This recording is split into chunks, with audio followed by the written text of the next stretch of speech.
Iba't ibang putahe ng bangus ibinida sa Bangusin o Bangus International Cuisine sa Dagupan City. Ating tikman sa report ni Jasmine Gabriel. Katakam-takam ang mga putaheng niluto at inihanda ng mga estudyante at maging ng mga food enthusiasts sa Dagupan City. Bangus dishes na binigyan ng kakaibang twist ang itinampok. May mga pagkain ding hinango mula sa iba't ibang bansa. Sa presentasyon pa lang ng bangus nachos, Mexican canapé at Vietnamese fish cake, tiyak mabubusog ang sinuman. Yes, it's quite hard since we have to adapt to their culture, to the cuisine that they have, and use the ingredients na meron sila locally in their country. Hango naman sa panlasa ng mga Asyano ang bangus roll at bangus nuggets.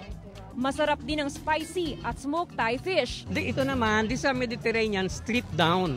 Tinanggal ko yung mga arte-arte, all the other Para naman sa mga mahilig sa tinapay, tikman ng hopya milkfish.